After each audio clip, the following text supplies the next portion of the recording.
थे। इसके बाद कहानी एक साल आगे जाती है। गेतो और शोको गोजो की तरफ एक रबर और एक पेंसिल फेंकते हैं। रबर तो गोजो से टकरा जाती है, लेकिन पेंसिल उसकी इन्फिनिटी की वजह से रुक जाती है। गोजो एक्सप्लेन करता है कि अब उसकी इन्फिनिटी ऑटोमेटिक काम कर सकती है और इसकी भी पहचान कर सकती है कि उसकी तरफ आने वाला कौन सा ऑब्जेक्ट खतरा है और कौन सा नहीं, लेकिन जहर की पहचान वो अब तक नहीं कर सकता। साथ ही गोजो अब बिना ज्यादा थके हर समय अपनी इन्फिनिटी शील्ड चालू रख सकता है। पहले ऐसा करने से गोजो का भेजा फ्राई हो जाता था, लेकिन अब वो साथ में रिवर्स कर्स टेक्निक भी यूज कर सकता है, तो उसका दिमाग हमेशा फ्रेश रहता है। गोजो अब अपनी और भी नई पावर्स के बारे में बताने लगता है कि जल्द ही वो टेलीपोर्ट करना और डोमेन बनाना भी सीख जाएगा। ये तो अब मन में सोचता है कि गोजो अब उससे कहीं ज्यादा आगे निकलकर सबसे ज्यादा स्ट्रॉन्ग बन चुका है। वो अकेले ही किसी भी मिशन को हैंडल कर सकता है, इसीलिए अब गेतो को भी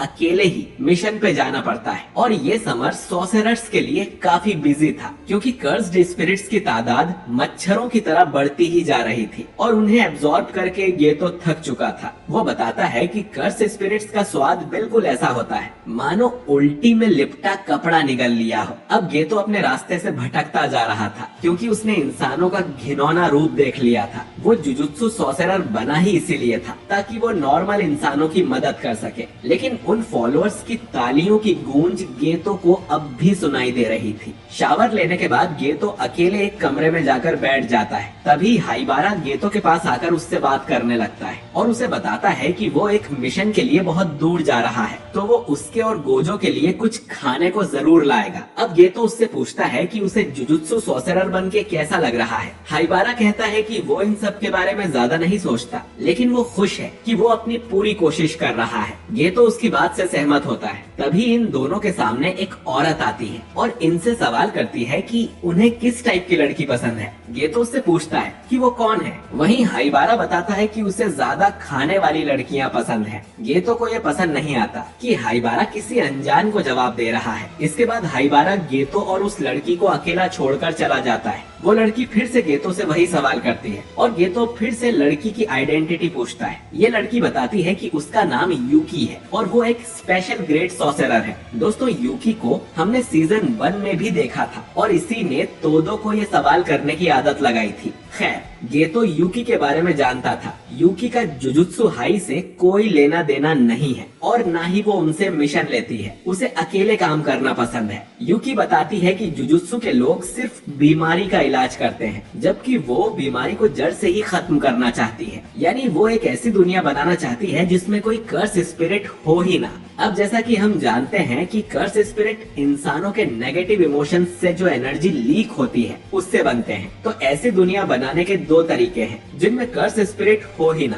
पहला, कि सारे इंसानों से कर्स एनर्जी को ही खत्म कर दिया जाए, और दूसरा कि सारे इंसानों को अपनी कर्स एनर्जी कंट्रोल करना सिखा दिया जाए। यूकी को पहला तरीका ज्यादा पसंद है और उनके पास तो इसका एक एग्जाम्पल भी था, तोजी, जो दुनिया में एक लौता ऐसा इंसान था जिसके अंदर बिल्कुल भी कर्स एनर्जी नहीं थी, लेकिन हेवनली रिस्ट्रिक्शन की वजह से उसमें ताकत बहुत ज्यादा थी। वो एक सुपर ह्यूमन था जिसका कर्सेस भी कुछ नहीं बिगाड़ सकते थे। तो उससे हारने पर गेतो को ज्यादा बुरा नहीं लगना चाहिए। यूकी उसे स्टडी करना चाहती थी, लेकिन अब तो वो मर चुका। तो यूकी के पास अब दूसरा तरीका बचता है कि सभी इंसान कर्स एनर्जी को कंट्रोल करना सीख जाएं, क्योंकि जुजुत्सु सॉर्सरर्स से कभी कर्स्ड स्पिरिट पैदा नहीं हो सकते, क्योंकि उनके अंदर से नेगेटिव एनर्जी लीक ही नहीं होती, बल्कि लगातार उनकी बॉडी में सर्कुलेट होती रहती है। हाँ, लेकिन कोई जुजुत्सु सॉर्सरर मरने के बाद कर्स बन जाए तो अलग बात है, जैसे सुकूना। तो आसान शब्दों में कहा जाए तो अगर सारे इंसान जुजुत्सु सॉर्सरर बन जाएं,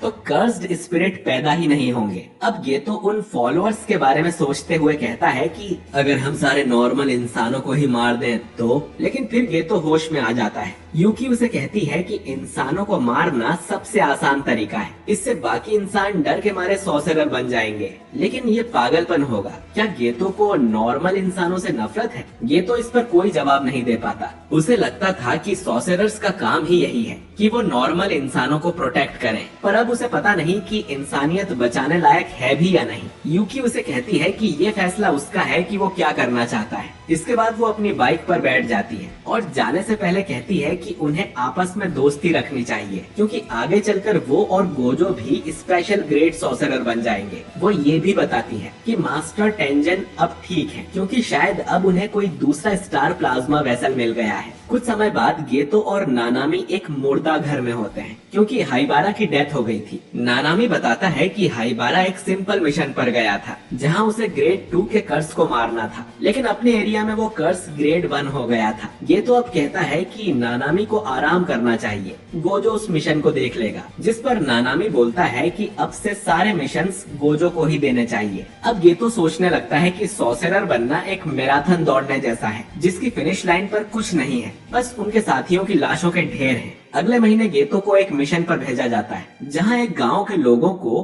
कोई कर्स्ड स्पिरिट मारते जा रहा था। गेतो उस कर्स स्पिरिट को खत्म कर देता है, लेकिन फिर उसे 2 छोटी लड़कियां मिलती हैं, जिन्हें पीट कर एक जेल में बंद किया हुआ था। असल में ये दोनों लड़कियां सॉर्सरर्स थीं। गेतो उन लोगों को बताने की कोशिश करता है कि विलेज में हुए हादसों में उनका कोई हाथ नहीं है, लेकिन वो लोग उसकी नहीं सुनते और उन लड़कियों को मॉन्स्टर बुलाने लगते हैं और ये भी कहते हैं कि इन्हें तो पैदा होते ही मर जाना चाहिए था। अब गेतो का पूरा दिमाग खराब हो जाता है और वो अपनी ट्रू फीलिंग को अपनाकर फैसला कर लेता है। इसके बाद गेतो अपने एक कर्स को निकालकर उन सभी गांव वालों का मर्डर कर देता है। वो पूरे 122 लोगों को मारकर वहां से चला जाता है। कुछ समय बाद ये पता चल जाता है कि ये सभी लोग गेतो के कर्स मैनिपुलेशन टेक्निक से मरे हैं, जिसके लिए गेतो को मौत की सजा सुनाई जाती है। टीचर यागा ये न्यूज गोजो को देते हैं और दोनों में से कोई भी इस पर यकीन नहीं कर पाता कि उनका दोस्त इतना घिनौना काम भी कर सकता है। गेतो ने अपना खुद का विलेज भी नहीं छोड़ा था और उसने अपने पेरेंट्स तक को भी मार दिया था, जो सुनकर गोजो को बिल्कुल भी अच्छा नहीं लगता।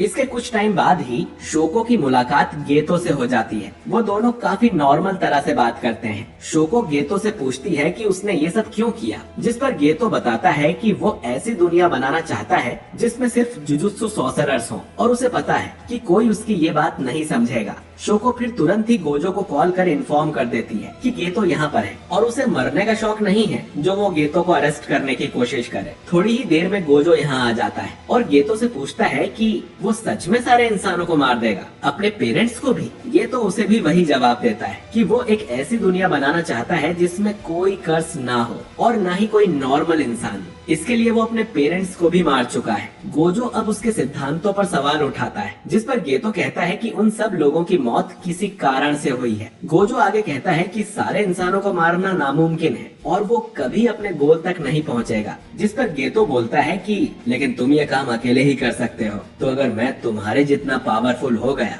तो जरूर अपने गोल को पूरा कर लूंगा। और उसने अपने लिए ये जिंदगी चुन ली है। अब गेतो यहाँ से जाते हुए कहता है कि तुम चाहो तो मुझे मार सकते हो, उसका भी कोई कारण होगा। गोजो उस पर अपनी हॉलो टेक्निक पर्पल से निशाना लगाता है, पर वो अपने बेस्ट फ्रेंड को मार नहीं पाता और गेतो यहाँ से भाग निकलता है। बाद में गोजो यागा को बताता है कि वो गेतो को मार नहीं पाया। वो भले ही सबसे स्ट्रॉन्गेस्ट है, लेकिन वो उन्हें ही बचा सकता है जो खुद बचना चाहते हो। इसके बाद हम टाइम वेसल एसोसिएशन के उसी हेडक्वार्टर्स को देखते हैं। गेतो अब इस एसोसिएशन का नया बॉस बनना चाहता है, क्योंकि बंद होने के बाद भी इस ग्रुप के कई सारे फॉलोअर्स हैं। वो उनके लिए प्रीस्ट का काम करेगा और उन्हें कर्सेस से मुक्ति दिलाएगा। इससे गेतो के पास कर्स और पैसे दोनों आएंगे और हम उन दोनों सॉर्सरर लड़कियों को भी यहीं देखते हैं, जिन्हें छोड़कर गेतो ने बाकी सब का मर्डर कर दिया था। खैर, गेतो अब स्टेज पर जाकर घोषणा करता है, ये ऑर्गेनाइजेशन अब से मेरी है और मैं इसका नाम भी बदलने वाला हूँ। कई सारे लोग इस बात के खिलाफ थे, तो गेतो उसी मैनेजर को स्टेज पर बुलाता है, जिसे हमने पिछले एपिसोड में देखा था, और वो सबके सामने उसे बेरहमी से कुचलकर मार देता है। अब गेतो सभी को